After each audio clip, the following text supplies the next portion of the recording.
Morning मेरे प्यारे प्यारे बच्चों। चलिए हम लोग शुरू करते हैं ऑक्सीजन फैमिली मेंबर्स, और इसमें हम लोग नीट के जितने भी पॉसिबल कंसेप्ट आते हैं वो सभी को आज हम कवर करेंगे इसमें। ठीक है, तो चलिए शुरू करते हैं। सबसे पहले हम देखते हैं कि ऑक्सीजन फैमिली मेंबर्स में हमारे पास कौन कौन सा एलिमेंट्स आता है।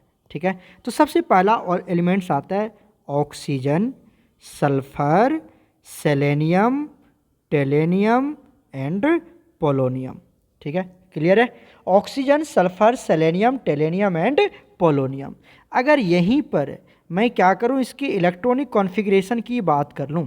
ठीक है, तो इलेक्ट्रॉनिक कॉन्फ़िगरेशन की अगर मैं बात करूं प्यारे बच्चों, तो क्या होगा, ध्यान से देखिए। यहाँ पर इसके इलेक्ट्रॉनिक कॉन्फ़िगरेशन होंगे हीलियम, राइट, और क्या बनेगा 2s2 2p4, राइट।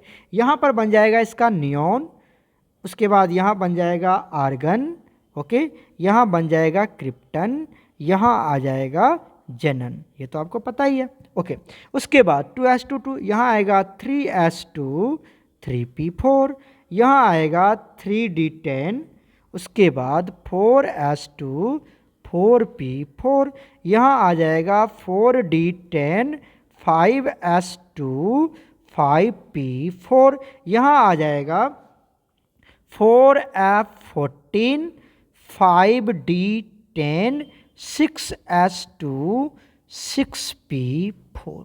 ओके, तो these are the electronic configuration of oxygen family members. तो अगर ध्यान से इसको चेक करेंगे तो आप यहाँ पे पाएंगे कि आपका जो जनरल इलेक्ट्रॉनिक कॉन्फ़िगरेशन आता है बच्चे, वो क्या आता है NS2। तो यहाँ पर मैं मेंशन करता हूँ जनरल इलेक्ट्रॉनिक कॉन्फ़िगरेशन, आपने ऑलरेडी 12th क्लास में पढ़ रखा है। क्या आ रहा है बताइए जल्दी से, क्या आ रहा है, यहाँ से जनरल इलेक्ट्रॉनिक कॉन्फ़िगरेशन आ रहा है NS2 NP4। क्लियर हो गया, NS2 NP4, ये आ गए इसके general electronic configuration. Very good. अब बात करते हैं कि ये जो एलिमेंट्स है यहाँ पर हम आपको एक बात और इंडिकेट करते हैं। चलिए ध्यान से सभी बच्चे देखते जाइए। एटॉमिक साइज की बात कर लेते हैं। किसकी बात कर लेते हैं हम लोग, एटॉमिक और आयोनिक साइज की बात कर लेते हैं। आयोनिक साइज की बात कर लेते हैं प्यारे बच्चों। तो आपको पता है कि अगर मैं डाउन द ग्रुप चलें, कहाँ चलें, down the group, down the group, atomic size क्या होता है बच्चे, एटॉमिक साइज क्या होता है, इंक्रीज करता है, हमें पता है। Down the group atomic size increases. तो यहाँ पर ट्रेंड क्या बन जाएगा, एटॉमिक साइज का ट्रेंड बन जाएगा, ऑक्सीजन की साइज छोटी हो जाएगी सल्फर से, उसके बाद सेलेनियम, उसके बाद टेलेनियम, उसके बाद पोलोनियम, राइट। क्लियर हो गया यहाँ तक, ये तो पहला बात हो गया। और अगर मैं, ये तो डाउन द ग्रुप की बात कर लिया, अगर मैं पीरियड की बात करूँ, किसकी बात करूँ, पीरियड की बात करूँ, तो ग्रुप 15 की एलिमेंट्स जो है उसकी साइज बड़ी होगी ग्रुप 16 से। ठीक है, ग्रुप 15 के, आपको पता नहीं, जब ऐसे इधर चलते हैं हम, अलोंग द पीरियड चलते हैं, तो साइज क्या होता है, along the period size decreases. ये किसको डिनोट करता है, along the period, along the period size decreases. तो ग्रुप 15 की साइज बड़ी हो जाएगी ग्रुप 16 से। क्लियर हो चुका है। तो ये हमने क्या कवर कर लिया अभी यहाँ पर, एटॉमिक साइज कवर कर लिया, राइट। किसी बच्चे को कोई डाउट तो नहीं होनी चाहिए। चलते हैं नेक्स्ट कंसेप्ट की तरफ। ये ऑलरेडी हम लोगों ने पढ़ लिया, तो एक बार रिव्यू करते हुए निकल लेते हैं यहाँ से। नेक्स्ट आता है हमारे पास आयोनाइजेशन एनर्जी। क्या आता है बच्चे, आयोनाइजेशन एनर्जी। अब आपको पता है कि आयोनाइजेशन एनर्जी जो होता है इन्वर्सली प्रोपोर्शनल होता है एटॉमिक साइज का। कितना बार तो ये सब हम लोगों ने ऑलरेडी डिस्कस कर रखा है ना। Atomic size, sorry, ionisation energy inversely proportional to atomic size. तो बता दीजिए जो ट्रेंड होगा आयोनाइजेशन एनर्जी का, वो क्या होगा, ऑक्सीजन की आयोनाइजेशन एनर्जी ज़्यादा होगी, किससे, सल्फर से। उसके बाद किससे होगा, सेलेनियम से, उसके बाद टेलेनियम से, उसके बाद पोलोनियम से। क्लियर है, क्लियर है। और अगर मैं इसकी पीरियड की बात करूं, तो प्यारे बच्चों यहाँ पर क्या होने वाला है, ग्रुप 15 की जो, क्योंकि साइज छोटी है, साइज क्या उसकी छोटी है, तो ग्रुप 15 की, सॉरी, यहाँ पर ग्रुप 15 की साइज बड़ी है, ग्रुप 15 की साइज बड़ी है, फिर भी इसकी आयोनाइजेशन एनर्जी क्या होगी, ज़्यादा होगी, किससे, बता दो जल्दी से, ग्रुप 16 से। ऐसा क्यों हुआ, ऐसा क्यों हुआ कि सर साइज बड़ी है तो आयनाइजेशन एनर्जी भी बड़ी होगी, क्योंकि यहाँ पर जब आप चेक करेंगे तो यहाँ आता है NH2NP3, मतलब क्या आता है यहाँ पर हाफ फील्ड कॉन्फ़िगरेशन की बात आ जाती है। यहाँ पर किसकी बात आ जाती है? हाफ फील्ड कॉन्फ़िगरेशन की बात होती है, जो कि हाईली स्टेबल होता है। इसीलिए ग्रुप 15 की आयनाइजेशन एनर्जी ज़्यादा हो जाती है ग्रुप 16 से। क्लियर हो चुका होगा? Very good. अब चलते हैं हम नेक्स्ट कंसेप्ट की तरफ, दैट इज़, वो हमारा नेक्स्ट कंसेप्ट क्या है? सभी बच्चे ध्यान से देखते जाओ। वो है इलेक्ट्रॉन गेन इंथैल्पी। क्या आता है हमारे पास? Electron gain enthalpy. Electron gain enthalpy. Electron gain enthalpy की अगर हम बात करें, मतलब इलेक्ट्रॉन गेन इंथैल्पी क्या होता है? जो शेयर्ड पेड इलेक्ट्रॉन्स होते हैं उसको खींचने का, जो बाहर से इलेक्ट्रॉन देंगे उसको अपनी तरफ खींचने का पावर, है ना। जो बाहर से इलेक्ट्रॉन को एक्सेप्ट करे बाहर से, उसको बोलते हैं इलेक्ट्रॉन गेन इंथैल्पी। ठीक है, तो यहाँ पर जो रेगुलर ट्रेंड है, अगर मैं रेगुलर ट्रेंड की बात करूँ तो क्या बनेगा? आपको पता है इलेक्ट्रॉन गेन इंथैल्पी क्या होता है? मतलब जैसे जैसे आप, मतलब जिसकी साइज बड़ी होगी वो ज़्यादा से ज़्यादा इलेक्ट्रॉन को क्या करेगा? अपने तरफ, अपने में वो क्या करेगा? एक्यूमुलेट करेगा, एक्सेप्ट करने की कोशिश करेगा। तो होना क्या चाहिए? होना चाहिए ऑक्सीजन की सबसे कम, उसके बाद सल्फर, उसके बाद एक सेकेंड, इलेक्ट्रॉन गेन इंथैल्पी है ना। तो इलेक्ट्रॉन गेन इंथैल्पी जो है बच्चे वो किस पे डिपेंड करता है? इलेक्ट्रॉन गेन इंथैल्पी हमारा डिपेंड करता है एटॉमिक साइज पर। एटॉमिक साइज पर डिपेंड करता है। तो जिसकी साइज छोटी होगी उसकी इलेक्ट्रॉन गेन इंथैल्पी ज़्यादा होनी चाहिए, उसकी इलेक्ट्रॉन गेन इंथैल्पी ज़्यादा होनी चाहिए। ठीक है, तो ये बात याद रखिएगा कि जो इलेक्ट्रॉन गेन इंथैल्पी है, मैं यहाँ पे मेंशन कर देता हूँ क्योंकि आप कभी कभी भूल जाओगे। तो जो इलेक्ट्रॉन गेन इंथैल्पी है वो क्या होता है? Inversely proportional to size 1 atomic size. 1 atomic size याद रखना, जिसकी साइज जितनी बड़ी होगी उसकी इलेक्ट्रॉन गेन इंथैल्पी उतनी कम होगी। ठीक है, तो यहाँ पर अगर मैं इलेक्ट्रॉन गेन इंथैल्पी की बात करूँ, रेगुलर ट्रेंड की बात करूँ, तो ऑक्सीजन की क्या होनी चाहिए? सबसे ज़्यादा होनी चाहिए, उसके बाद सल्फर, उसके बाद एक सेकेंड, उसके बाद सल्फर, उसके बाद सेलेनियम, उसके बाद टेलेनियम, और सबसे कम किसकी होनी चाहिए? पोलोनियम की होनी चाहिए। पोलोनियम तो नहीं बात करेंगे क्योंकि ये रेडियो एक्टिव एलिमेंट्स होता है, तो इसकी बात ही छोड़ दो, ये तो मेटल होता है, उसे हम बताएंगे अभी आपको। ठीक है, अब आ जाओ। अब होता क्या है कि ये जो ऑक्सीजन है ना, इसकी इलेक्ट्रॉन गेन इंथैल्पी सबसे कम हो जाती है, क्योंकि रिपल्सन बहुत ज़्यादा, तो वो सबसे उधर चला जाता है। तो जो रियल ट्रेंड होता है वो क्या बनेगा?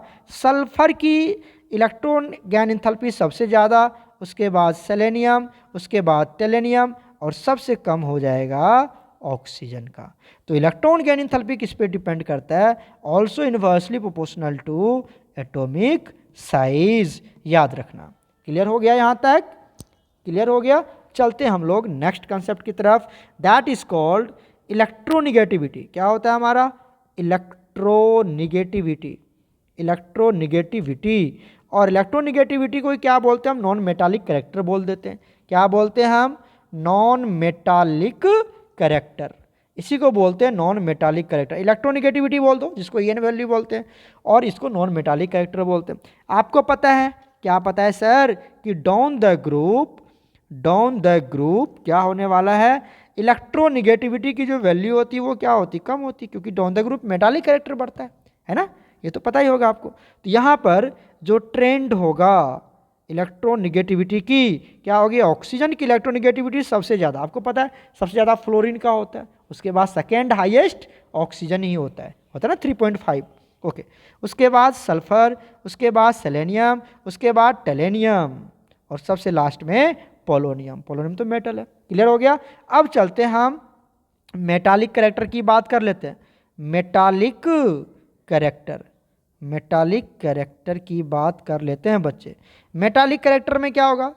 जस्ट उल्टा हो जाएगा ना इसका, जस्ट क्या हो जाएगा? अपोजिट, है ना। तो आप कर दीजिए यहाँ पर down the group metallic character क्या हो जाते हैं बच्चे? इंक्रीज हो जाएंगे। Down the group metallic character increase. तो बता दो यहाँ से क्या बनेगा ट्रेंड? कि जो हमारा ऑक्सीजन है वो कम मेटालिक होगा। डाउन द ग्रुप इंक्रीज कर रहे हैं ना, उसके बाद सल्फर, उसके बाद सेलेनियम, उसके बाद टेलेनियम, उसके बाद पोलोनियम। क्या यहाँ तक क्लियर है? यहाँ तक क्लियर है? तो सारे बच्चे चेक कर लें, यहाँ तक मैंने आपको समझा दिया। ये हो गया हमारा मेटालिक कैरेक्टर। अब चलते हैं, हम बात कर लेते हैं एलोट्रॉपी की बात कर लेते हैं। किसकी बात कर लेते हैं हम? एलोट्रॉपी की बात कर लेते हैं, एलोट्रॉप्स। ठीक है, तो चलिए कौन कौन से एलिमेंट्स हैं हमारे पास? Oxygen, sulphur, selenium, tellurium, polonium. तो मेरे प्यारे बच्चों आप ध्यान से देखिए यहाँ पर, ये जो ऑक्सीजन और सल्फर है, ये जो ऑक्सीजन और सल्फर है, ये हमारा है नॉन मेटल। ये क्या है हमारा? Non metals. और ये दोनों जो है, ये दोनों हमारा क्या है? मेटलवाइड्स। एकदम याद होना चाहिए ये सब। और ये जो पोलोनियम है, ये क्या हमारा? मेटल है। ये क्या हमारा? मेटल। तो आपको पता चल गया यहाँ तक, क्लियर है? एक बात और याद रखें कि यहाँ से ये जो हमारा सभी एलिमेंट्स है, ऑक्सीजन से लेके कहाँ तक? सल्फर तक, ऑक्सीजन से लेके टेलेनियम तक, ये सभी क्या शो करते हैं? ऑल सोज एलोट्रॉप्स। ऑल सोज क्या शो करता है? ये एलोट्रॉपी। ऑल सोज एलोट्रॉपी, सभी एलोट्रॉपी शो करते हैं, एक्सेप्ट किसको हमने नहीं लिया? देखिए हमने किसको छोड़ दिया है? पोलोनियम को। Accept polonium. पोलोनियम को छोड़ के सभी क्या करता है? एलोट्रॉपी शो करता है, सभी अपना अपना एलोट्रॉप शो करता है। बताएंगे अभी ऑक्सीजन के एलोट्रॉप्स पढ़ने और हमें सल्फर के एलोट्रॉप्स पढ़ने। हमारे सिलेबस में ऑक्सीजन और सल्फर के ही एलोट्रॉप्स पढ़ना है और किसी के एलोट्रॉप्स नहीं पढ़ना है। तो ऑक्सीजन के भी एलोट्रॉप्स होते हैं, हम बात करेंगे, सल्फर के भी होते हैं, मोनोक्लिनिक, उसके बाद रोम्बोहेड्रल, ये सब पढ़ेंगे हम लोग। ठीक है, चलो अब चलते हैं हम melting point and boiling point की बात कर लेते हैं। किसकी बात कर लेते हैं? Melting point and boiling point. तो प्यारे बच्चों आपको पता है melting point and boiling point जो होता है, जैसे जैसे आप डाउन द ग्रुप जाएंगे, कहाँ जाएंगे? Down the group. Down the group जाएंगे तो जो मॉलिकुलर वेट है, जो मॉलिकुलर वेट है वो क्या चला जाएगा? बढ़ता चला जाएगा। अब मॉलिकुलर वेट बढ़ेगा तो क्या होगा? Melting point and boiling point ये दोनों क्या कर जाएगा? इंक्रीज कर। अब जिसके मास ज़्यादा होंगे उसकी मेल्टिंग पॉइंट ज़्यादा होगी ना, तो down the group melting point क्या हो जाएगा? इंक्रीज हो जाएगा। उसी तरह से तो ऑर्डर क्या बन जाएगा इसका? ऑक्सीजन की मेल्टिंग पॉइंट या बॉइलिंग पॉइंट कम होगी सल्फर से, उसके बाद सेलेनियम, उसके बाद टेलेनियम, उसके बाद पोलोनियम। क्लियर हो गया? ये ट्रेंड बन गया melting point and boiling point का। Very good. अब बात कर लेते हैं हम लोग next concept, that is called oxidation state. क्या बात कर लेते हैं हम लोग? ऑक्सीडेशन स्टेट की बात कर लेते हैं। तो ऑक्सीडेशन स्टेट की बात करते हैं तो हमारे पास कौन कौन से एलिमेंट्स हैं? Oxygen, sulphur, selenium, tellurium and polonium है। तो प्यारे बच्चों ये कौन कौन सा ऑक्सीडेशन स्टेट शो करता है? अभी आप ध्यान से देखें इसको, ये बहुत ही इंपॉर्टेंट है। सबसे पहले ऑक्सीजन -2 ऑक्सीडेशन स्टेट शो करता है, ये भी -2 करता है, ये भी -2 करता है, ये भी -2 करता है, ये -2 शो नहीं करता क्योंकि पोलोनियम क्या है? हमारा मेटल है। क्या ये हमारा मेटल? अभी तो लिखा था। और मेटल कभी इलेक्ट्रॉन थोड़ी लेता है, वो तो इलेक्ट्रॉन लॉस करता है, तो पॉजिटिव चार्ज बनाता है। तो पोलोनियम कभी भी माइनस चार्ज शो नहीं करेगा। क्लियर हो गया? नेक्स्ट, अब ये जो है ये +2 भी शो करता है। कहाँ पर? OF2 की बात करें तो OF2 में फ्लोरीन पे -1, 2 फ्लोरीन पे -2, तो इसके ऊपर +2, तो ऑक्सीजन +2 भी शो करता है। कहाँ पर? OF2, याद रखना। ओके, अब यहाँ पर ये भी +2 शो करेगा, ये भी +2 शो करेगा, ये भी +2 शो करेगा और ये भी +2 शो करता है। क्लियर है? अब यहाँ पर ये भी +4 शो करता है, ये भी +4 शो करेगा, ये भी +4 शो करेगा, ये भी +4 शो करेगा और ये भी +4 शो करता है। +6 भी होता है बच्चे, तो ये +6 शो नहीं करता है। अच्छा, ऑक्सीजन +4 शो नहीं करता है, क्यों? सॉरी, क्यों नहीं शो करता है? क्योंकि इसके पास वैकेंट डी ऑर्बिटल है ही नहीं, अपनी ऑर्बिटल को एक्सपेंड ही नहीं कर पाएगा ये। अरे डी ऑर्बिटल रहेगा तभी ना इलेक्ट्रॉन को एक्सेप्ट करके अपनी क्या करेगा? मैक्सिमम कोवेलेंसी शो कर पाएगा। हाँ, मैक्सिमम कोवेलेंसी शो कर लेता है 4, मैक्सिमम कोवेलेंसी 4 तक शो कर लेता है। ठीक है ना, ऐसी बात नहीं है, बट जनरली +4 में जाएगा नहीं। तो अब यहाँ पर ये क्या शो करता है? ये +6 शो करता है, ये भी +6 शो करता है, ये भी +6 करता है और ये +6 शो नहीं करता है। क्लियर हो गया? तो these all are the oxidation state of these elements, हमने यहाँ पर आपको समझा दिया। ठीक है, अच्छे से नोट्स कर लेना जो रेगुलर क्लास के बच्चे हैं, और कम्पिटिटिव बैच के बच्चे को तो सीधा समझते चले जाना है। रिव्यू कर रहे हैं हम यहाँ पर। ठीक है, अब यहाँ पर एक बात और याद करें कि अगर हम डाउन द ग्रुप जाते हैं, डाउन द ग्रुप, आप क्या देख रहे हो कि जो ऑक्सीडेशन स्टेट ऑफ -2 है, -2 वाला क्या हो जाता है, डिक्रीजेज हो जाता है, डिक्रीजेज। क्यों? क्योंकि आपने देखा ना पोलोनियम पे कितना सा -2 था क्या, नहीं था -2। पोलोनियम -2 चार्ज शो कर रहा था, नहीं कर रहा था, मतलब जीरो हो गया। तो -2 की जो ऑक्सीडेशन स्टेट है, डाउन द ग्रुप क्या हो रहा है, वो डिक्रीज हो रहा है। डाउन द ग्रुप क्या हो रहा है, डिक्रीज हो रहा है। क्लियर हो गया। दूसरा पॉइंट आप याद करिएगा कि ऑक्सीजन जनरली सोज क्या शो करता है, -2 oxidation state, but also shows +1 and +2, +1 and +2 भी शो करता है। +1 किस केस में शो करता है, और ओहो +1 कब शो करेगा और +2 कब शो करेगा, इसकी बात हम कर लेते हैं। अब आप देखिए +1 शो करता है O2F2 के केस में, एक कंपाउंड होता है ऑक्सीजन फ्लोरीन की O2F2, और यहाँ पर +2 कब शो करेगा, OF2 के केस में। ठीक है, तो इस दोनों केस में वो +1 +2 भी शो करता है। क्लियर हो गया यहाँ तक, कोई दिक्कत नहीं है। चलिए एक पॉइंट और नोट डाउन कर लेते हैं यहाँ पर ड्यू टू इनर्ट पेयर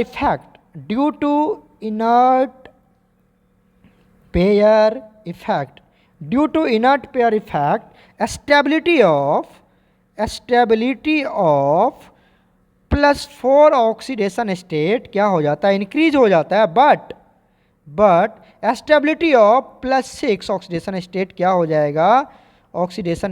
हो जाएगा, डिक्रीज हो जाता है। याद रखना +4 तो बढ़ती है, +4 क्या हो जाएगा, बढ़ जाएगा, लेकिन +6 वाला क्या हो जाएगा, डिक्रीज हो जाएगा।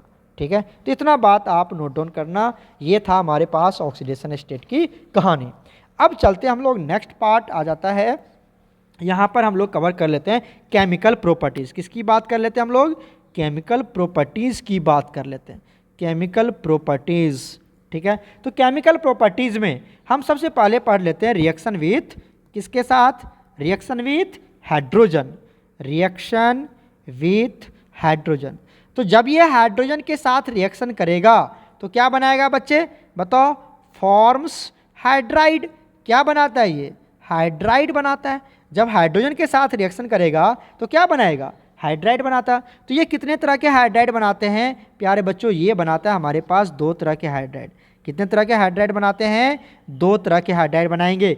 एक बनाएगा H2E टाइप का हाइड्राइड। ठीक है, सॉरी बच्चे, 2 टाइप के हाइड्राइड नहीं बनाएंगे, सॉरी, ये एक ही टाइप्स का हाइड्राइड बनाता है, फॉर्म्स हाइड्राइड। और वो हाइड्राइड का टाइप्स क्या होगा, सॉरी, यहाँ पर हाइड्राइड का टाइप्स होगा H2E। कौन सा हाइड्राइड बनाएगा वो, H2E टाइप्स का हाइड्राइड बनाता है। यहाँ पर E किसको डिनोट करता है, E डिनोट करता है ऑक्सीजन, सल्फर, सेलेनियम और टेलेनियम सबको। ठीक है, और चलिए हम बना लेते हैं, यहाँ पर एग्जाम्पल चेक कर लेते हैं। हाइड्राइड का क्या बनेगा, H2O, नेक्स्ट क्या बनेगा, H2S, नेक्स्ट क्या बनेगा, H2Se, नेक्स्ट क्या बनेगा, H2Te। क्लियर हो गया, तो ये हो गया हमारे पास हाइड्राइड। ठीक है, क्लियर हो गया हाइड्राइड। अब ये हाइड्राइड ऐसा क्वेश्चन थोड़ी आता है कॉम्पिटिटिव में थोड़ी ऐसा क्वेश्चन आता है। कॉम्पिटिटिव में जो क्वेश्चन आता है वो पूछता है acidic nature of hydride, acidic nature of hydride का क्वेश्चन पूछता है। तो बता दो यहाँ से कौन अच्छा एसिड यहाँ पर शो करेगा। एसिड क्या होता है, एसिड होता है जो H+ को रिलीज करता है। कौन H+ रिलीज करेगा बताओ, जैसे हमने H ले लिया, यहाँ से ऑक्सीजन, यहाँ पर H, यहाँ पर सल्फर, यहाँ पर H, यहाँ पर सेलेनियम, यहाँ पर H, यहाँ पर ले लिया हमने टेलेनियम। बताओ कौन सा इजीली H+ रिलीज करेगा। अब ये बॉन्ड लेंथ छोटा है, ये बॉन्ड लेंथ बड़ा है, कौन आराम से टूट जाएगा, ये बॉन्ड आराम से टूट जाएगा। तो ये यहाँ से आराम से क्या निकल जाएंगे, H+ निकल जाएंगे। तो अच्छा एसिड कौन है, H2TE बेस्ट एसिड है किससे, H2Se से सबसे अच्छा, उसके बाद H2S, और सबसे कमज़ोर एसिड कौन है, H2O। तो एसिडिक स्ट्रेंथ इस तरह से बन गया हमारा। क्लियर है, बताओ यस और नो, क्लियर है। तो सबसे अच्छा एसिड कौन हो जाएगा हमारा, H2TE हो जाएगा, क्योंकि आराम से H+ रिलीज कर देगा। अब आइए ये हो गया। उसके बाद आता है हमारे पास थर्मल स्टेबिलिटी। क्या आता है, thermal stability of hydride. Thermal stability of hydride. तो थर्मल स्टेबिलिटी मतलब कौन अच्छे से हाइड्रोजन को रिलीज कर सकता है, ठीक है। मतलब हीट दे रहे हो और हाइड्रोजन को रिलीज नहीं कर रहा, वो ज़्यादा स्टेबल है। हीट दे रहे हो, जल्दी टूट नहीं रहा, तो अब देखो यहाँ पे कौन जल्दी नहीं टूटेगा, H2 वाला जल्दी नहीं टूटेगा क्योंकि इसकी बॉन्ड जल्दी छोटा है और ये जल्दी टूट जाएगा। तो थर्मल स्टेबिलिटी के केस में जस्ट इसका क्या हो जाएगा, अपोजिट हो जाएगा। तो H2O की थर्मल स्टेबिलिटी ज़्यादा होगी, किससे बता दो जल्दी से, H2S से। किससे, H2SE से, और सबसे H2TE से। क्लियर है, जस्ट उसका अपोजिट। अरे वो जल्दी टूट जाएगा और जो जल्दी ना टूटे वो ज़्यादा थर्मल स्टेबल है, तो ये ज़्यादा थर्मल स्टेबल है। तो थर्मल स्टेबिलिटी क्लियर हो गया यहाँ तक, क्लियर है। अब आ जाइए नेक्स्ट बात कर लेते हैं हम लोग, रेड्यूसिंग कैरेक्टर की बात कर लेते हैं। Reducing character of hydride. अब ये बात वही है जो आपका हमने यहाँ पर बताया था एसिडिक नेचर, उसी को हम बोलते हैं रेड्यूसिंग नेचर। आप यही समझ लो, रेड्यूसिंग नेचर दोनों एक ही बात है। जो जितना H+ देगा वो उतना अच्छा रेड्यूसिंग नेचर होगा, है ना। तो जो यही ट्रेंड बना मतलब क्या हो जाएगा, same as acidic nature, acidic nature की तरह ही ये बिहेव करेगा। क्लियर है, क्या बनेगा एग्जाम्पल, H2TE की रेड्यूसिंग नेचर ज़्यादा होगी, H2TE की रेड्यूसिंग नेचर सुन रहे हो ज़्यादा होगी किससे, H2SE से, उसके बाद H2S, उसके बाद H2O। क्लियर हो गया, हमने बता दिया आपको, बोथ आर सेम हो जाएगा। एसिडिक नेचर और रेड्यूसिंग नेचर दोनों इक्वल हो जाएगा, क्योंकि जो जितना अच्छा H+ देगा वो उतना अच्छा रेड्यूसिंग नेचर होगा, वो उतना अच्छा एसिडिक नेचर शो करेगा। क्लियर हो गया। अब बात कर लेते हैं यहाँ पर, एक बात और याद कर लीजिए कि जो हमारा H2O है, ये नोट करके लिख लेना, नोट करके, जो हमारा H2O है don't show reducing nature, H2O reducing nature show नहीं करता क्योंकि H+ रिलीज नहीं करता है। क्यों, बिकॉज कि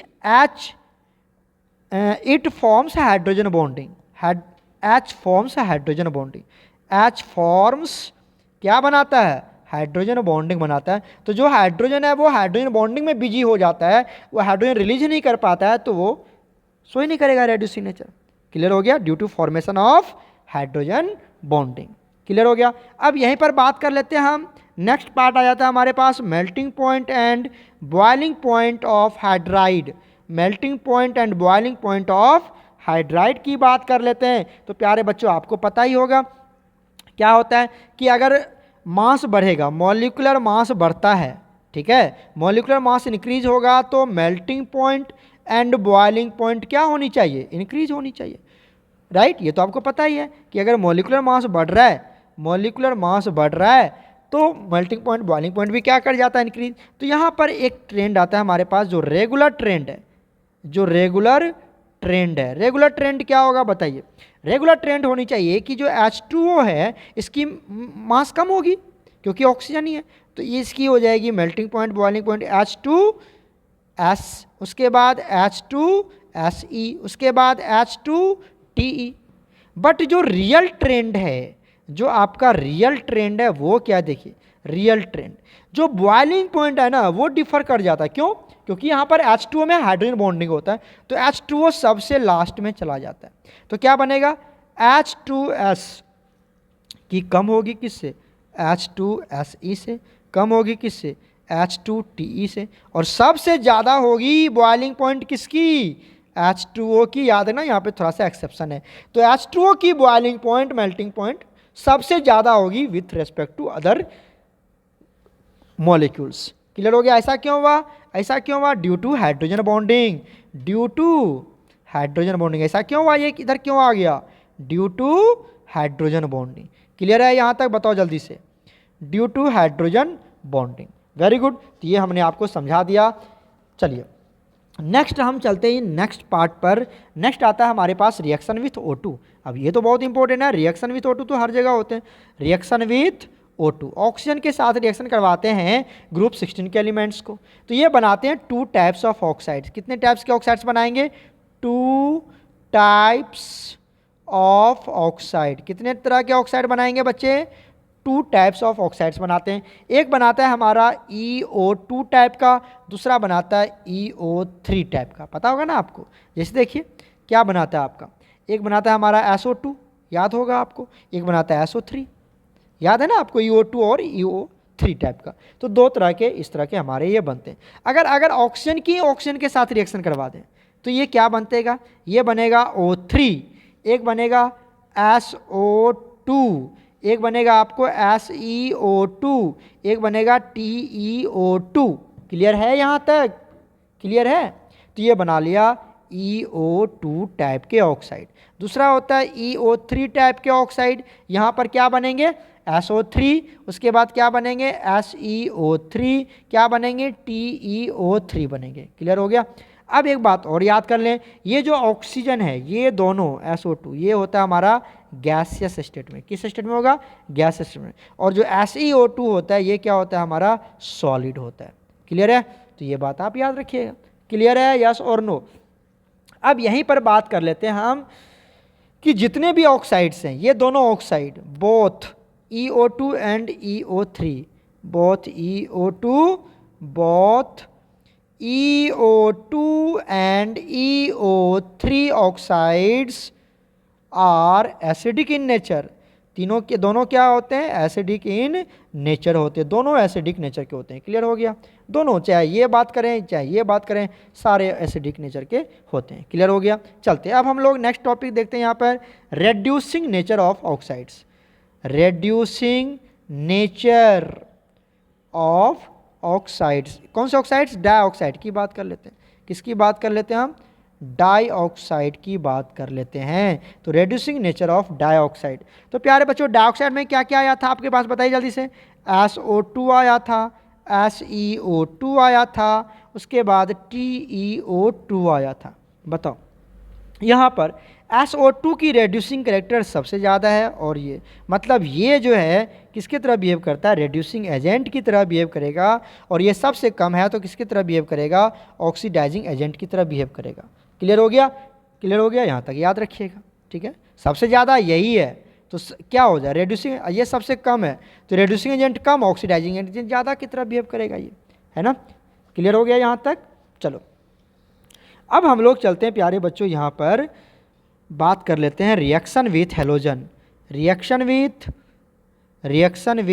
हेलोजन की बात कर लेते हैं। तो हेलोजन के साथ रिएक्शन करेगा तो क्या बनाएगा, रिएक्शन जब हेलोजन के साथ रिएक्शन करवाएंगे तो क्या बनाएगा, ये बनाता है फॉर्म्स हेलाइड्स। क्या बनाता है ये, हेलाइड्स बनाता है। क्या बनाता है बच्चे, हेलाइड्स। अब यहाँ पर ये कितने तरह के हेलाइड्स बनाते हैं, 3 तरह के हेलाइड्स बनाते हैं। कितने तरह के हेलाइड्स बनाएंगे, ये 3 तरह के हेलाइड्स बनाएंगे। कितने तरह का, 3 तरह का। एक बनाता है EX2 टाइप, दूसरा बनाता है EX4 टाइप्स, और तीसरा बनाता है EX6 टाइप्स। क्लियर है, क्लियर है यहाँ तक। चलो तो यहाँ पर आप ये देखना, जैसे इसका एग्जांपल ले लेते हैं SF6। क्या ले लेते हैं हम, SF6 ले लेते हैं। यहाँ पर एग्जांपल ले लेते हैं SF4, दूसरा ले लेते हैं SEF4, उसके बाद ले लेते हैं TEF4। तो ये सब ले लेते हैं हम। क्लियर हो गया। EX2 में क्या ले लेगो, क्या ले लोगे तुम, जैसे हमने ले लिया HCl2, है ना। HCl2 ये क्या बना लिया हमारा, डाइहेलाइड बना लिया। उसके बाद टेट्राहेलाइड्स और ये हेक्साहेलाइड्स। इसको क्या बोलते हैं हम, इसको बोलते हैं हेक्साहेलाइड्स, इसको बोलते हैं हम टेट्राहेलाइड्स, इसको बोलते हैं हम बाइहेलाइड्स या डाहेलाइड्स। क्लियर हो गया, ठीक है। तो चलिए अब आप एक बात और ये नोट डाउन करें कि ये जो SF4 होता है ये होता है गैस, क्या होता है, और ये होता है लिक्विड, और ये होता है हमारा सॉलिड। ठीक है, क्लियर है यहाँ तक। चलो तो यहाँ तक तो हमने देख लिया कि SF4 क्या होता है, गैस, SEF4 क्या होता है, लिक्विड, और TEF4 क्या होता है, सॉलिड होता है। क्लियर हो गया यहाँ तक। चलिए अब यहाँ पर हम क्या देख लेते हैं, कुछ बात देख लेते हैं। यहाँ पर जो मोनोहेलाइड्स होते हैं, ये आपके NCERT में दिया हुआ है। मोनोहेलाइड्स एग्जिस्ट एज अ डाइमर। किसके तरह एग्जिस्ट करता है, ये डाइमर के तरह एग्जिस्ट करता है। जैसे एग्जांपल देख लीजिए, एग्जांपल ले लेते हैं H2F2, नेक्स्ट ले लेते हैं H2Cl2। ठीक है, नेक्स्ट ले लेते हैं हम Se2Cl2। तो ये डायमर है, दो फॉर्म है इसके, है ना, तो डायमराइजेशन शो करता है। अब क्या होता है, दीज डायमर्स, ठीक है, ये क्वेश्चन देख लो, these dimers disproportionate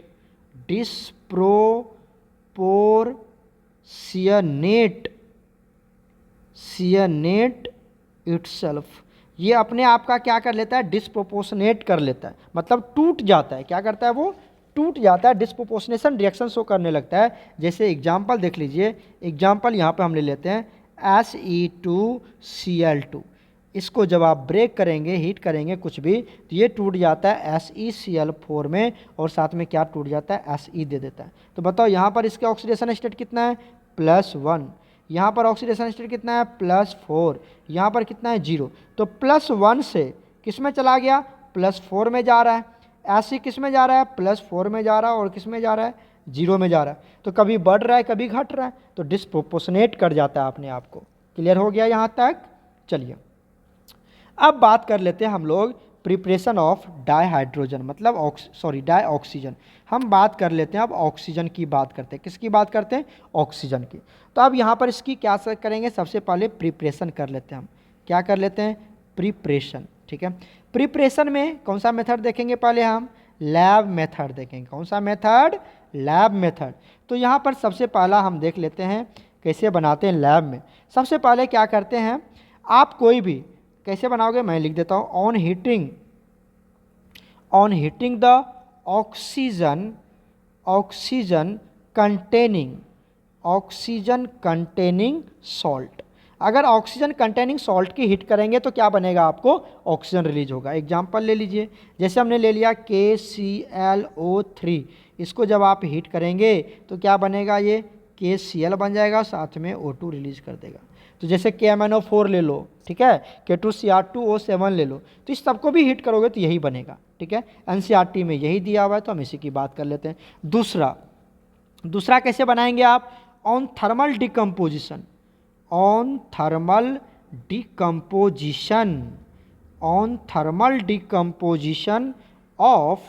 less reactive metal oxide. On thermal decomposition of less reactive metal oxide की जब उसको ब्रेक करेंगे तो यही बनेगा। एग्जांपल देख लीजिए, जैसे हमने ले लिया Ag2O, इसको भी क्या करिए आप, ब्रेक कीजिए, तो क्या बन जाएगा, ये Ag बना लेगा प्लस O2 बना लेगा। अब लेस रिएक्टिव मेटल क्या होता है, आपको पता है ना, जो रिएक्टिविटी सीरीज में सबसे कम होता है, जैसे सिल्वर हो गया, गोल्ड हो गया, Pb हो गया, है ना, मरकरी हो गया, तो ये सब हमारा लेस रिएक्टिव मेटल्स होते हैं। जैसे आप यहाँ पे दूसरा एग्जांपल ले सकते हैं, HgO मर्क्यूरी ऑक्साइड, ये भी क्या हो जाएगा, Hg प्लस O2 में ब्रेक कर जाएगा। दूसरा ले लेते हैं हम PbO2, ठीक है, इसको जब आप ब्रेक करेंगे तो क्या होगा, PbO बनेगा, साथ में O2 रिलीज कर देगा, ठीक है। एक और ले लेते हैं, यहाँ पर हम क्या ले लेते हैं, Pb3O4 ले लेते हैं। इसको भी जब आप हीट करेंगे, ब्रेक करेंगे, थर्मल डिकम्पोजिशन करेंगे, तो क्या बनेगा, PbO बनेगा, साथ में O2 बनेगा। तो यहाँ पर ये ऑक्साइड बनाता है। लेड जो है ना, वो अपना ऑक्साइड मेंटेन रखता है, ये याद रखिएगा, लेड अपना ऑक्साइड मेंटेन रखता है। और ये क्वेश्चन एक बार नीट में आया हुआ है, लेड वाला, ठीक है। लेड अपना ऑक्साइड मेंटेन करता है, उसके बाद क्या करता है, ऑक्सीजन रिलीज करता है। क्लियर हो गया। थर्ड पॉइंट, अब चलते हैं हम थर्ड प्रिपरेशन की तरफ। ये लैब मेथड देख रहे हैं हम, on decomposition of H2O2। On decomposition, अगर आप H2O2 की डिकम्पोजिशन करेंगे, डिकम्पोजिशन ऑफ H2O2, आपको पता है H2O2 को ब्रेक करते तो निकलता है, O2 रिलीज होता है। हमने H2O2 हाइड्रोजन चैप्टर में भी पढ़ाया आपको। तो यहाँ पर H2O2 को जब आप ब्रेक करेंगे, क्या करेंगे, ब्रेक करेंगे तो क्या बनता है, H2O बनता है, साथ में ऑक्सीजन गैस रिलीज होता है। वेरी गुड, ये तो आपने पढ़ रखा है। उसके बाद फोर्थ पार्ट आता है हमारे पास कि आप इलेक्ट्रोलाइसिस ऑफ वाटर करवा दीजिए। इलेक्ट्रोलाइसिस ऑफ वाटर करते हैं जब हमें ऑक्सीजन चाहिए, ऑक्सीजन एट लार्ज अमाउंट चाहिए, लार्ज स्केल चाहिए। जब हमें ऑक्सीजन क्या चाहिए, लार्ज स्केल में चाहिए, तब हम क्या करते हैं, इलेक्ट्रोलाइसिस ऑफ वाटर करवा देते हैं। ठीक है, नोट बना लेना अच्छे से। अब यहाँ पर क्या करवाते हैं हम, आपको वो प्रोसीजर नहीं करना है। आप क्या करते हैं, इलेक्ट्रोलाइसिस में इलेक्ट्रोड डालते हैं, कैथोड एनोड बनाते हैं, इलेक्ट्रोलाइटिक से इलेक्ट्रिसिटी पास करवाते हैं, है ना। तो प्यारे बच्चों यहाँ पर एट कैथोड आपका क्या होगा, हाइड्रोजन गैस रिलीज होंगे, हाइड्रोजन गैस निकलेगा। और एट एनोड क्या निकलेगा यहाँ से, ऑक्सीजन गैस रिलीज होगा। क्लियर होगा, ये बात याद रखिएगा कि एनोड पे क्या बनता है, ऑक्सीजन, और कैथोड पे क्या बनेगा, हाइड्रोजन गैस रिलीज होगा। प्लेटिनम वाइट डालेंगे, प्लेटिनम रॉड इंसर्ट करेंगे जो इलेक्ट्रोड की तरह बिहेव करता है, ठीक है, ये तो आपने पढ़ रखा है। चलिए अब नेक्स्ट आता है हमारे पास इंडस्ट्रियल मेथड। कौन सा मेथड आता है, इंडस्ट्रियल। इंडस्ट्री में कैसे बनाते हैं हम, इंडस्ट्रियल मेथड, ठीक है, of preparation of O2, preparation of O2। Industry में O2 का प्रिपरेशन कैसे करते हैं, तो प्यारे बच्चों हम इंडस्ट्री में क्या करते हैं, सबसे पहले एयर लेते हैं। क्या लेते हैं, एयर। और एयर में से किसको रिमूव कर देते हैं हम, एयर में से क्या करते हैं, रिमूव कर देते हैं किसको, CO2 को। एयर में से किसको रिमूव करते हैं हम, CO2 को रिमूव कर देते हैं, ठीक है। एंड वाटर वेपर को भी रिमूव कर देते हैं। वाटर वेपर एंड CO2 को रिमूव करते तो क्या बनेगा, यहाँ से आपको बच जाएगा रिमेनिंग गैस। क्या बच जाएंगे, रिमेनिंग गैस बच जाएगा, है ना। और इस रिमेनिंग गैस में क्या होगा, जल्दी बता दो, इस रिमेनिंग गैस में होंगे नाइट्रोजन एंड ऑक्सीजन। क्या होगा, नाइट्रोजन ऑक्सीजन होगा। अब इस नाइट्रोजन एंड ऑक्सीजन को क्या करते हैं हम, लिक्विफाइड कर देते हैं। क्या कर देते हैं, लिक्विफाइड कर देते हैं। जब ये लिक्विफाइड करोगे, ठीक है, अब लिक्विफाइड होने के बाद ये लिक्विड बन गया। क्या बन गया, ये आपका लिक्विड में कन्वर्ट हो गया। इस लिक्विड को क्या करते हैं, अब हम इस लिक्विड को कर देते हैं फ्रैक्शनल डिस्टिलेशन। क्या कर देते हैं, इसकी फ्रैक्शनल डिस्टिलेशन करवा देते हैं, फ्रैक्शनल डिस्टिलेशन करवा देते हैं। फ्रैक्शनल डिस्टिलेशन के बाद इस लिक्विड में कौन कौन सा गैस है बताओ, O2 है और N2 है। तो आपको O2 मिल जाएगा अलग, मतलब जो भी उसका सोर्स होता है वहाँ से एक तरफ से O2 रिलीज हो जाएगा, एंड दूसरा क्या बन जाएगा, आपको नाइट्रोजन भी रिलीज हो जाएगा। फ्रैक्शनल डिस्टिलेशन मतलब अलग अलग टेम्परेचर पे हीट करते हैं उस लिक्विड को, तो अपने बॉइलिंग पॉइंट पे अलग अलग डिफरेंट लिक्विड अपने गैसेस फॉर्म में रिलीज हो जाएगा, ठीक है। तो इस तरह से हमें O2 और N2 मिल जाएगा। That is called industrial method. समझ में आ गया आपको ऑक्सीजन की इंडस्ट्रियल मेथड क्या होता है। अब चलते हैं हम रिएक्शन विथ, नेक्स्ट पार्ट देख लेते हैं हम, reaction with metal and non metal.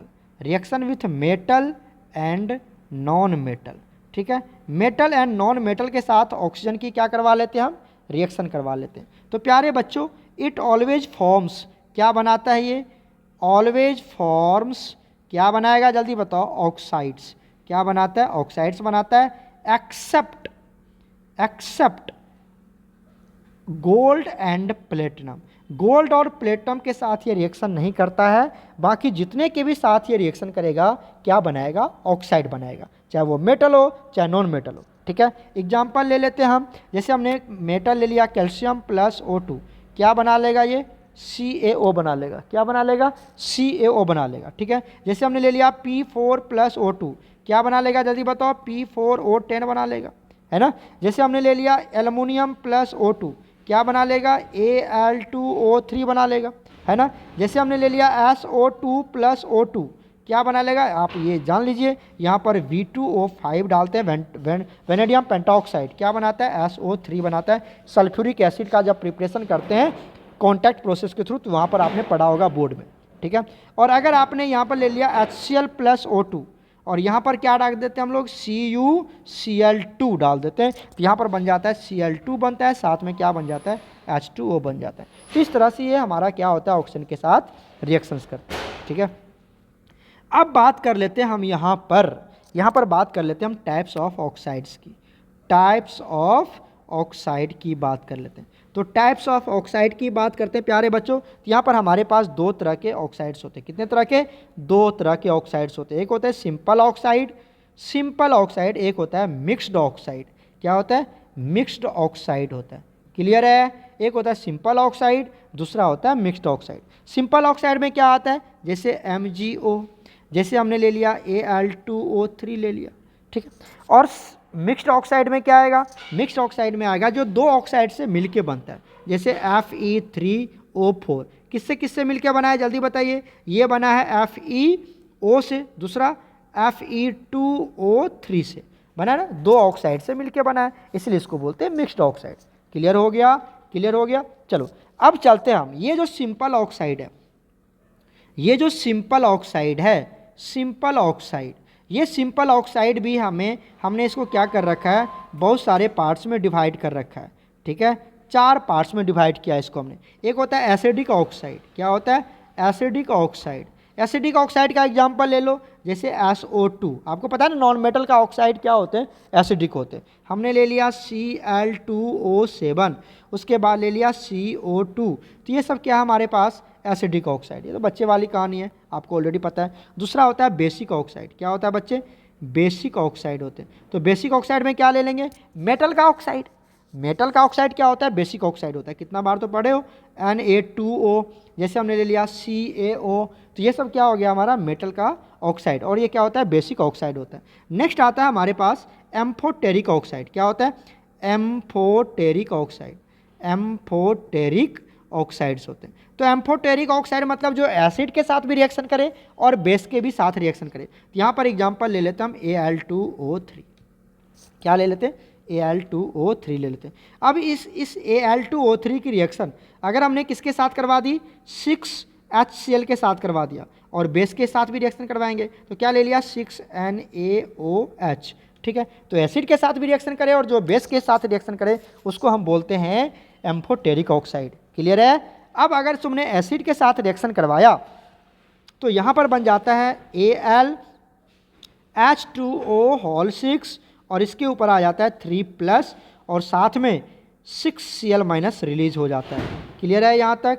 ये प्रोडक्ट आपको पूछा हुआ नीट में, याद रखना। और अगर आपने इसके साथ रिएक्शन करवाया, बेस के साथ रिएक्शन करवाया, तो ये बना लेता है Na3 और आ जाता है Al यहाँ पर OH6। नीट में पूछा हुआ क्वेश्चन है बच्चे, ये प्रोडक्ट बन जाता है।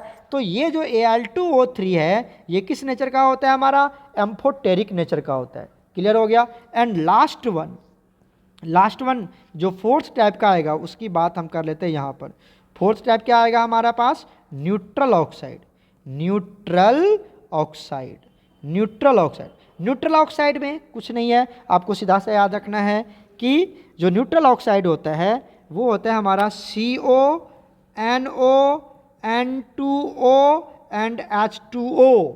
ये 4 होते हैं हमारे पास न्यूट्रल ऑक्साइड्स। ठीक है, CO, NO, N2O और H2O, ये हमारा न्यूट्रल ऑक्साइड्स होता है। क्लियर हो गया यहाँ तक, किसी बच्चे को कोई डाउट नहीं होनी चाहिए। ओके, अब हम बात करते हैं प्यारे बच्चों, यहाँ पर बात कर लेते हैं ओजोन की। किसकी बात कर लेते हैं हम लोग, ओजोन की बात कर लेते हैं। अच्छा एक सेकेंड, और एक बात और देख लेते हैं हम लोग। ओजोन की बात तो करेंगे ही करेंगे। जो हमारा मेटल जनरली क्या होता है, जनरली मेटल ऑक्साइड क्या होते हैं हमारे पास, बेसिक होते हैं। मेटल ऑक्साइड क्या होता है, बेसिक।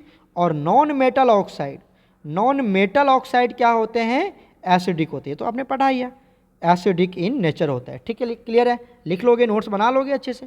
ठीक है, अब एक्सेप्शन क्या आता है, यहाँ पर एक्सेप्शन आता है, यहाँ पर एक्सेप्शन आता है। एक्सेप्शन आता है कि जो मेटल है, metal oxide with highest oxidation state is acidic. क्या होता है वो, एसिडिक होता है इन नेचर। क्लियर हो गया। जैसे आप एग्जांपल ले लीजिए यहाँ पर Mn2O7, ये भी मेटल का ऑक्साइड है।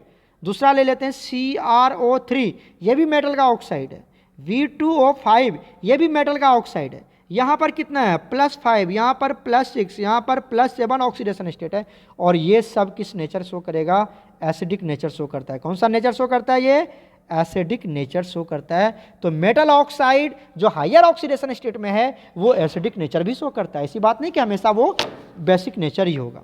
अब एक लास्ट टॉपिक यहाँ पर हम कवर करते हैं, दैट इज कॉल्ड ओजोन। क्या है हमारे पास, ओजोन की हम कवर ले लेते हैं। ओजोन को क्या लिखते हैं हम, O3 लिखते हैं, राइट। अब आ जाओ, ये ओजोन क्या हमारा, it is the allotropes of oxygen. ये ऑक्सीजन का ही एलोट्रॉप्स और कुछ नहीं है। ठीक है ना। अब इसका प्रिपरेशन कैसे करते हैं, सबसे पहले बात कर लेते हैं इसकी हम प्रिपरेशन की, प्रिपरेशन ऑफ ओजोन की बात कर लेते हैं बच्चे। तो यहाँ पर पहला पॉइंट आप याद करें कि steam of O2 is passed through the silent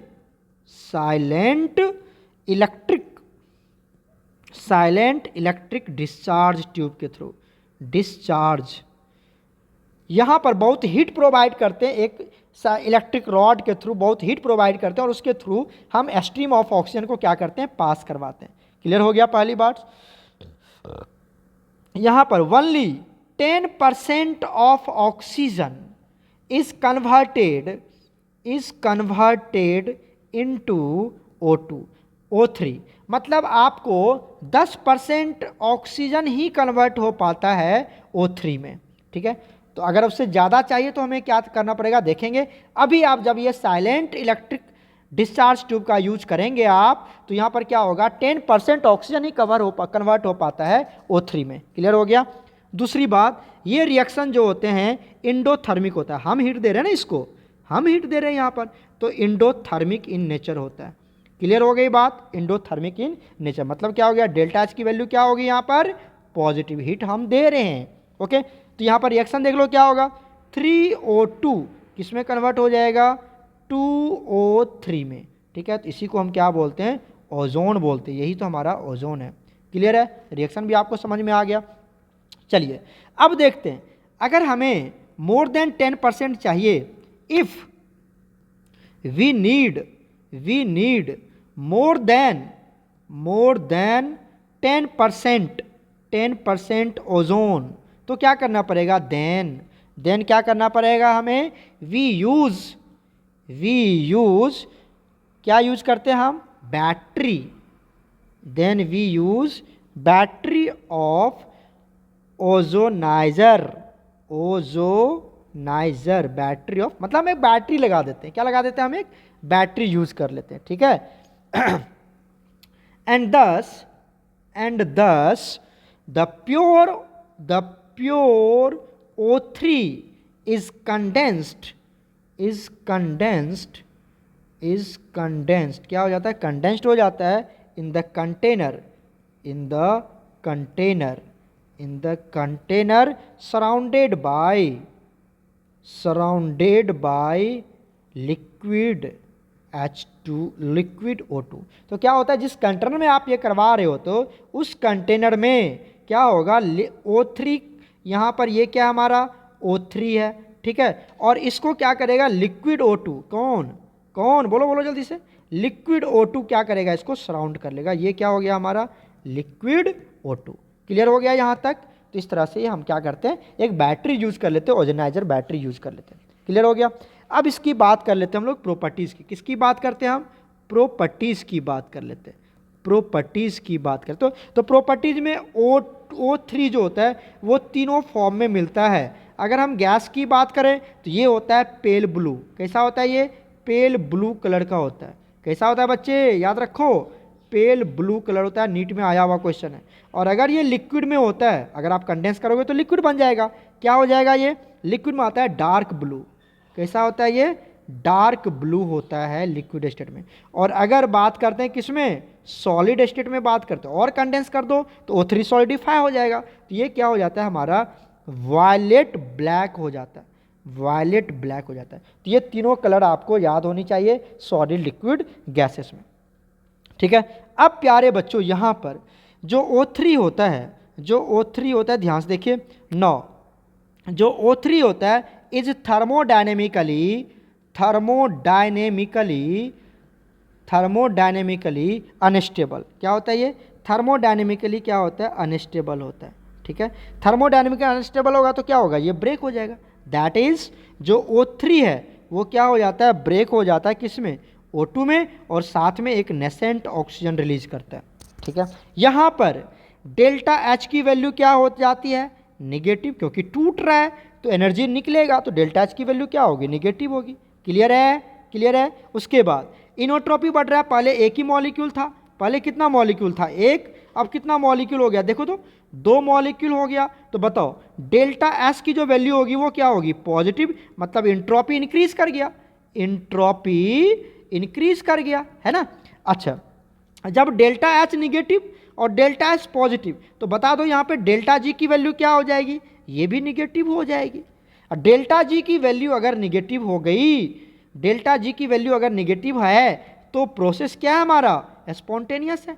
तो इसका मतलब ये जो प्रोसेस है, प्रोसेस क्या है, is spontaneous, process is spontaneous, ये अपने आप होते रहता है, ये अपने आप टूटता है बनता है, टूटता है बनता है। O3 टूटेगा O2 में और फिर ये कंबाइन करके फिर O3 दे देगा। तो ये प्रोसेस हमेशा चलता रहता है। क्लियर हो गया यहाँ तक, क्लियर हो गया यहाँ पर। और ये जो O2 बना ये एकदम स्ट्रॉन्ग ऑक्सीडाइजिंग एजेंट, जो नेसेंट ऑक्सीजन बना स्ट्रॉन्ग ऑक्सीडाइजिंग एजेंट की तरह बिहेव करता है। क्लियर हो गया। तो प्यारे बच्चों नेक्स्ट पॉइंट देखिए, जो नेसेंट ऑक्सीजन बना is a strong oxidising agent, ये स्ट्रॉन्ग ऑक्सीडाइजिंग एजेंट होता है। तो जब ये स्ट्रॉन्ग ऑक्सीडाइजिंग एजेंट है दैट इज इट ऑक्सीडाइजेज, ये क्या करेगा बच्चे, इट ऑक्सीडाइजेज, किसको ऑक्सीडाइज करेगा, पहला पॉइंट S-2 को ऑक्सीडाइज कर देगा, किसमें, SO4-2 में। दूसरा I- को ऑक्सीडाइज कर देगा, किसमें, I2 में ऑक्सीडाइज कर देगा। क्लियर है, क्लियर है। चलो एग्जाम्पल के थ्रू समझाता हूं मैं आपको, इसी का एग्जाम्पल ले लेते हैं। जैसे हमने ले लिया PbS, यहाँ पे सल्फर -2 में है ना, और इसकी रिएक्शन करवा दी O3 से, तो ये किस में कन्वर्ट हो जाएगा, अब S को किस में कन्वर्ट करेगा, -2 को PbSO4 में कन्वर्ट कर देगा, और साथ में क्या रिलीज करेगा, O2 गैस रिलीज करेगा। क्लियर हो गया। उसी तरह से अब अगर आप I- ले लिया और इसकी O3 के साथ रिएक्शन करवा दी तो क्या बना लेगा, ये I2 बन जाएगा, और साथ में क्या बन जाएगा, O2 गैस रिलीज हो जाएगा। तो इस तरह से ये एग्जाम्पल आप याद रखना, ये एग्जाम्पल फर्स्ट, ये एग्जाम्पल सेकेंड। क्लियर हो गया। अब एक छोटा सा कंसेप्ट है डिप्लेशन ऑफ ओजोन लेयर की भी बात कर लेते हैं। किसकी बात कर लेते हैं हम, depletion of ozone layer. Ozone layer की क्या हो रहा है, डिप्लेशन हो रहा है ना। तो सबसे पहला पॉइंट, क्यों होता है डिप्लेशन, इसका रीजन क्या है, तो due to NO gas which is released, NO gas which is released from किससे, supersonic jet aeroplane, supersonic jet aeroplane जो ऊपर में मूव करता है, PLANE ना, सॉरी PLANE, इसके थ्रू जो भी गैस निकलता है वो क्या करता है, depletes the O3 layer, depletes the ozone layer, O3 layer को क्या कर देता है, वो डिप्लीट कर देता है। कैसे, जैसे देखिए यहाँ पर एग्जांपल के थ्रू समझाते हैं आपको। जैसे NO गैस है हमारे पास, कहाँ से निकला, सुपरसोनिक जेट से, ये O3 के साथ उसी इन्वायरमेंट में तो मूव कर रहा है वो, तो क्या बना लेगा, ये NO2 में कन्वर्ट हो गया, साथ में ऑक्सीजन गैस रिलीज हो जाता है। तो इस तरह से वो क्या हो जाता है, डिसोसिएट हो जाता है। O3 क्या हो गया, डिसोसिएट हो गया, किसमें O2 में डिसोसिएट हो गया, किसमें डिसोसिएट हो गया, O3 डिसोसिएट हो जाता है, किसमें, O2 में डिसोसिएट हो गया। क्लियर हो गया यहाँ तक। चलिए दूसरा होता है, क्या रीजन है, ये ऑल्सो होता है कि आप हम लोग फ्रीज व्रीज यूज करते हैं वहाँ पर, ड्यू टू यूज ऑफ किसका यूज करते हैं हम, फ्रियोन्स का यूज करते हैं, फ्रियोन्स का यूज करते हैं, विच डिप्लेट्स O3 लेयर को क्या कर देता है, वो डिप्लेट्स कर देता है। अब फ्रियोन्स कहाँ होता है, जैसे आप क्या करते हो, फ्रियोन्स होता है जैसे रेफ्रिजरेटर में जो गैस हम लोग यूज़ करते हैं वहाँ पर फ्रियोन्स होता है। उसके बाद जो हम एरोसोल यूज करते हैं, होता है ना वो जो गैस जो हम लोग यूज़ करते हैं एरोसोल, फ्रेगरेंट्स, ठीक है, तो वहाँ पर जो परफ्यूम होता है एरोसोल के फॉर्म में, तो वहाँ पर भी क्या होता है, फ्रियोन्स होते हैं, तो उसकी वजह से ये डिप्लेशन होती है। क्लियर हो गया। अब आ जाते हैं यहाँ पर हम स्ट्रक्चर ऑफ, एक छोटा सा कंसेप्ट स्ट्रक्चर ऑफ O3 की बात कर लेते हैं। किसकी बात कर लेते हैं, स्ट्रक्चर ऑफ O3। यहाँ पर ओजोन, यहाँ पे डबल बॉन्ड ऑक्सीजन, यहाँ पर ऑक्सीजन। क्लियर हो गया। यहाँ पर कितने इलेक्ट्रॉन्स, 6 इलेक्ट्रॉन्स, और यहाँ पर 2 इलेक्ट्रॉन्स, यहाँ पर 4 इलेक्ट्रॉन्स। क्लियर हो गया। ये पहला स्ट्रक्चर बन गया, ये हमारा रेजोनेटिंग स्ट्रक्चर्स है। उसके बाद ये ओजोन, यहाँ पर ऑक्सीजन, यहाँ पर डबल बॉन्ड ऑक्सीजन, क्लियर हो गया, बिल्कुल वैसा ही। फिर ये रेजोनेटिंग स्ट्रक्चर ड्रॉ करेगा और बनाएगा हाइब्रिड स्ट्रक्चर्स यहाँ पर, और ये सिंगल बॉन्ड इस तरह से आ गया ऑक्सीजन ऑक्सीजन। और अब क्या होता है यहाँ पर इस तरह से पार्सली क्या हो जाता है, डबल बॉन्ड क्रिएट हो जाता है दोनों जगह, क्लियर हो गया। अब ये जो है, ये जो बॉन्ड एंगल है कौन सा, ये जो बॉन्ड एंगल है यहाँ पर, ये बॉन्ड एंगल होता है 117 डिग्री का, और बेंट स्ट्रक्चर में चला गया ये, या एंगुलर स्ट्रक्चर बोल सकते हैं आप इसको, क्या बोल सकते हैं, एंगुलर शेप में चला गया। किस में चला गया ये, एंगुलर शेप में चला जाता है। और इसकी जो बॉन्ड लेंथ होगी, ये इसकी बॉन्ड लेंथ सुन रहे हो, इसकी बॉन्ड लेंथ कितनी होती है, 128 पिकोमीटर। तो यहाँ पर हमारा ओजोन क्या हो जाता है, फुल्ली कंप्लीट हो जाता है। ओजोन हमने यहाँ पर क्या कर लिया, पूरा कंप्लीट कर लिया, क्लियर है। और अब एक पार्ट हमारा बच गया है किसका, सल्फर का। तो उसका हम नेक्स्ट वीडियो में, आपको छोटा सा पार्ट रह गया उसको हम कवर कर देंगे। तो यहाँ तक आप सारे बच्चे रीड करें, इसके बेसिस पे जो भी क्वेश्चन होगा उसको हम लोग कल के क्लास में कवर करेंगे। ओके बच्चे, गॉड ब्लेस यू ऑल।